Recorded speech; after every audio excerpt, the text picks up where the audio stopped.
Unit 1 chapter set.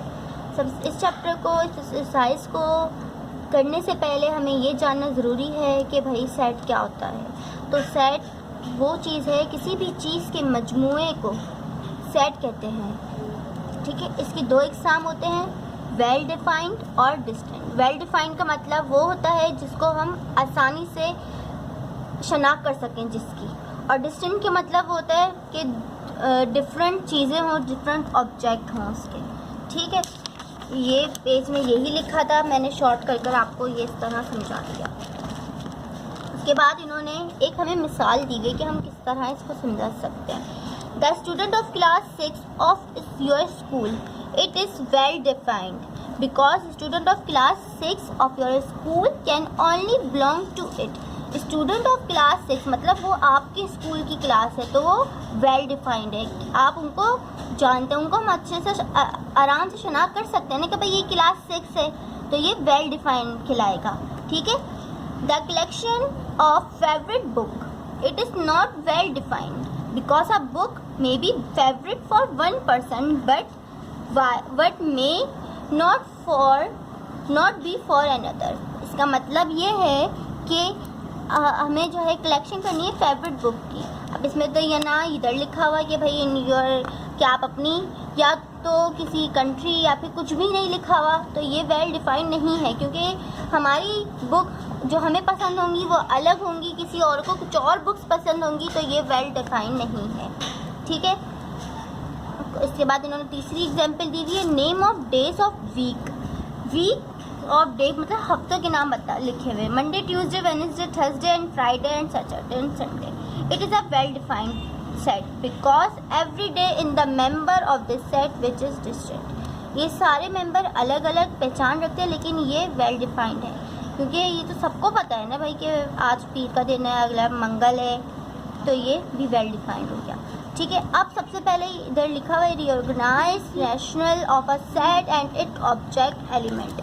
English के alphabet को, English alphabet ABC से लेके A to Z सारे डिनोटेड करते हैं सेट में। मतलब अगर जब हम आगे एक्सरसाइज पढ़ेंगे तो हमें सबसे पहले को एक्सरसाइज शुरू जब होगी हमारी, तो फिर उसमें डिनोटेड कर देंगे किसी भी अल्फ़ाबेट से। ठीक है, जब हमें एक्सरसाइज का क्वेश्चन दिया जाएगा तो सबसे पहले हमें कोई वर्ड, कोई अल्फ़ाबेट से उसको दिया जाएगा। ठीक है, उससे उसकी पहचान होगी कि भाई ये B का ये नंबर है, इसका ब्रैकेट ये है।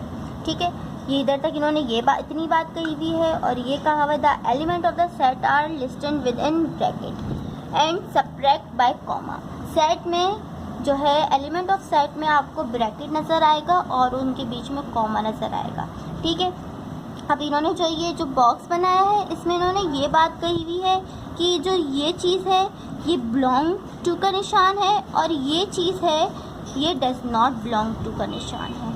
ठीक है, the symbol belong to is use to show the membership to a set. मतलब जो हमें करेक्ट लगेगा, जो चीज़ इन्होंने सही तरीके से बताई होगी, जो हमें ग्रुप में सही लगेगा आगे की एक्सरसाइज में, तो हम लोग वहाँ पर ये लगाएंगे बिलोंग टू, और जो हमें ठीक नहीं लगेगा, जो सवाल गलत करके रॉन्ग करके लिखा हुआ होगा, तो उसमें हम लोग डज नॉट बिलोंग टू लगाएंगे और इसको इस तरह काट देंगे। इधर इन्होंने कुछ एग्जाम्पल्स दी हुई हैं।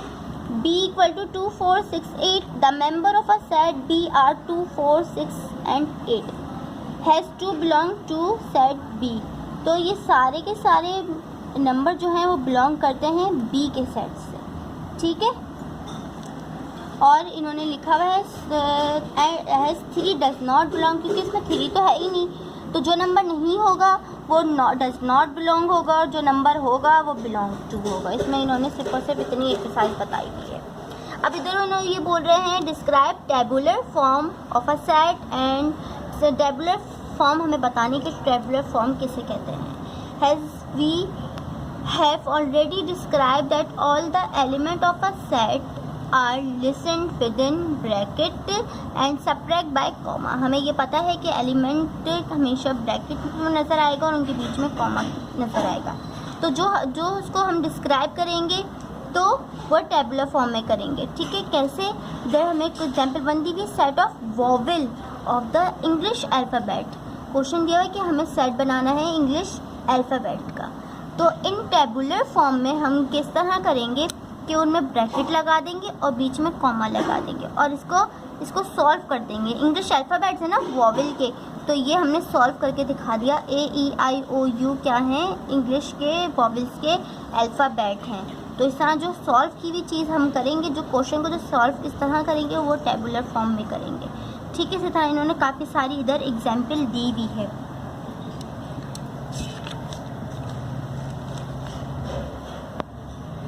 Number 1 chapter set solve exercise 1.1।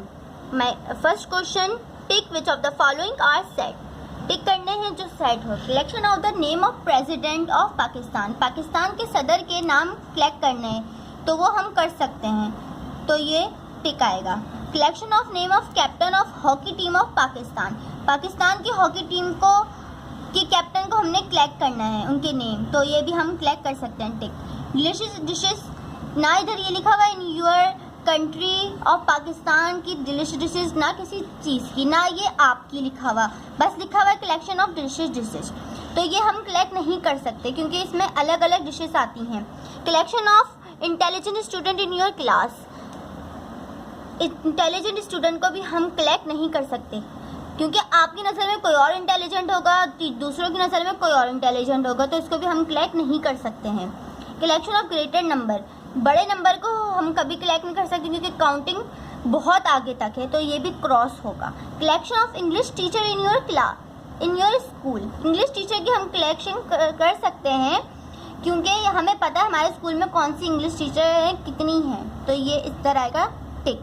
Next question, if A equal to 5, 6, 7, 8 and B equal to A, B, C, D, fill in the blanks with the symbol belong to and does not belong to।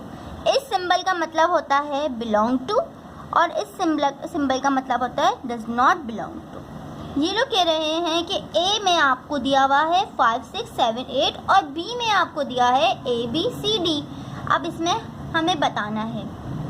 अब ये लोग पूछ रहे हैं क्या A के अंदर 5 है, तो A में 5 है, इसका मतलब बिलोंग टू, जिधर जो नंबर होगा वो हमारा उस ब्लैंक्स में आएगा बिलोंग टू, और जिसमें जो नंबर मौजूद नहीं होगा ब्रैकेट में उधर आएगा डज नॉट बिलोंग्स टू। ठीक है, तो A5 जो है A के ब्रैकेट से बिलोंग करता है, इस वजह से ये बिलोंग टू हमने लगा दिया। नेक्स्ट है कि क्या 9 A के ब्रैकेट में बिलोंग करता है, तो इधर 9 नज़र नहीं आ रहा, तो ये बिलोंग नहीं करता, तो हम उधर लगा देंगे डज नॉट बिलोंग टू, इसको बनाकर और यूँ काट देंगे, ये कहलाता है does not belong to. Next, M, क्या A के ब्रैकेट में M मौजूद है? A के ब्रैकेट में तो नंबर मौजूद है, M तो है ही नहीं, तो इसका मतलब ये भी डज नॉट बिलोंग टू हुआ। C, क्या B के ब्रैकेट में C मौजूद है? जी हाँ, बिल्कुल C मौजूद है, तो यह आएगा बिलोंग टू। अब B के ब्रैकेट में क्या B मौजूद है? जी हाँ, मौजूद है, तो इधर भी आएगा बिलोंग टू। क्या B के ब्रैकेट में 7 मौजूद है? नहीं, इसमें 7 मौजूद नहीं है क्योंकि इसमें तो अल्फ़ाबेट्स हैं, तो इधर आएगा डज नॉट बिलोंग्स टू। ठीक है, question number 3, right in tabular form. Question number 1 है इसका, set of name of capital of the provinces of Pakistan. Set बनाना है हमें capital name of provinces of Pakistan, मतलब पाकिस्तान के सूबों के जो बड़े कैपिटल हैं उनके नाम लिखने हैं।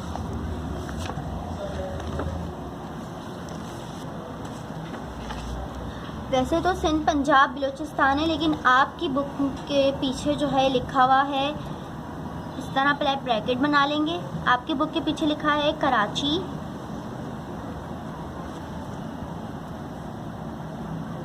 Lahore, Quetta,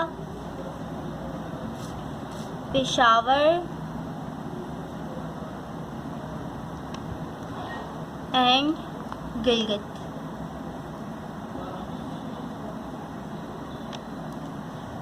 first question.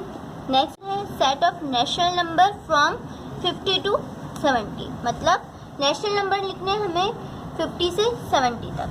सही है, तो हम 50 लिख लेंगे पहले, उसके बाद 51, उसके बाद 52। अब देखें क्योंकि 50 से 70 तक हमें काउंटिंग लिखनी है। नेशनल नंबर वो होते हैं जो लाइन से पूरी काउंटिंग है ना, वो नेशनल नंबर कहलाती है। अब इन्होंने बोला है कि 50 से 70 तक लिखना है। अब वो तो हमें बहुत आगे तक जाने पड़ेगी, तो शॉर्ट कर लेते हैं। शॉर्ट करने के लिए हमें किस तरह डॉट डाल देंगे और आखिर में 70 लिख देंगे। तो इस तरह भी समझ में आ जाता है कि भाई ये 50 से 70 तक पूरी की पूरी काउंटिंग लिखी है। नेक्स्ट क्वेश्चन भी हमारा सॉल्व हो गया।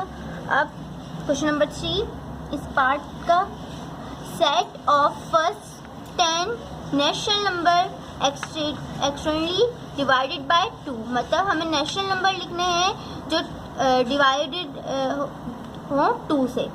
ठीक है, तो 2 के वेरिएबल लिख लेते हैं जो 2 के टेबल में आते हैं।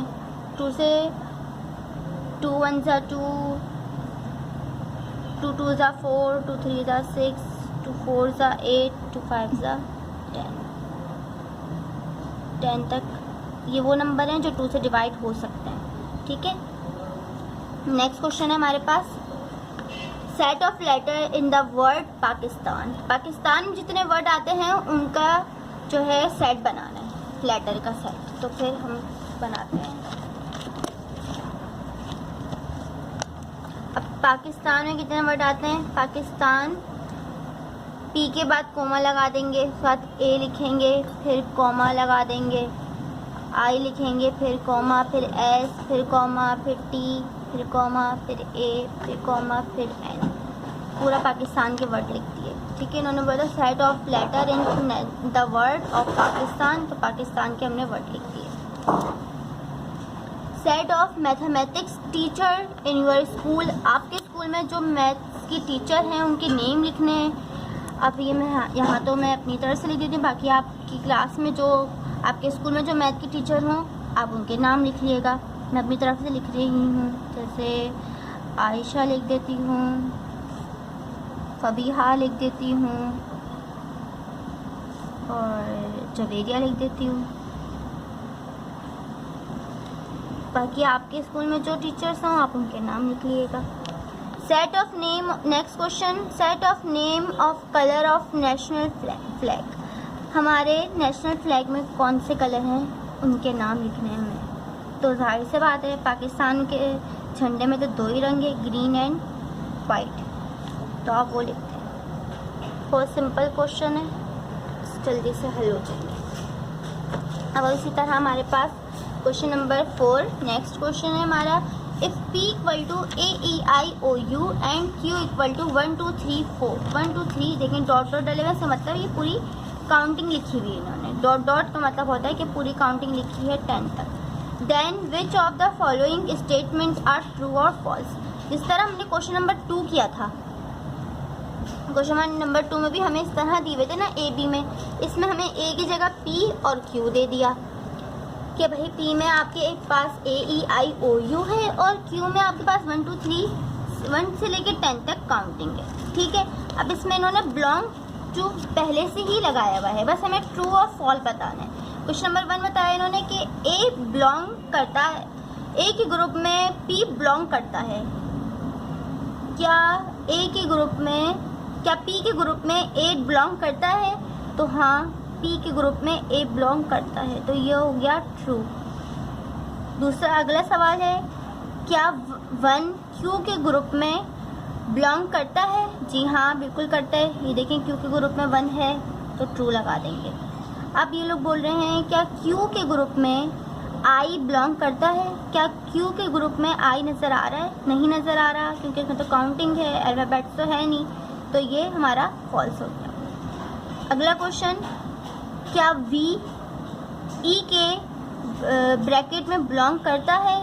तो जी नहीं करता, क्योंकि इसमें तो सिर्फ और सिर्फ वॉवेल लेटर लिखे हैं और वॉवेल लेटर में वी तो आता नहीं, तो ये हम फॉल्स लगा देंगे यहाँ पर।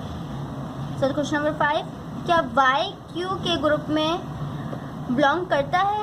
वाई तो नहीं करता क्यू में, क्योंकि उसमें तो काउंटिंग वाले नंबर हैं, तो इसका मतलब होगा ये फॉल्स हो जाएगा।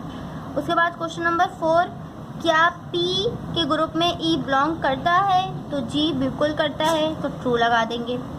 अब लिखा हुआ है कि भाई 3 P के ग्रुप में बिलोंग करता है, तो 3 में तो P के ग्रुप में तो कोई नंबर नज़र नहीं आ रहा, तो ये फॉल्स हो जाएगा।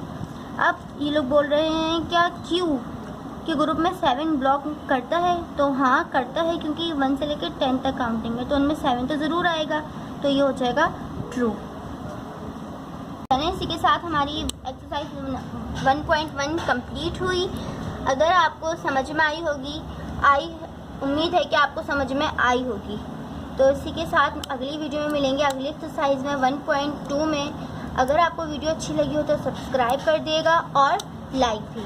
अल्लाह हाफ़िज़।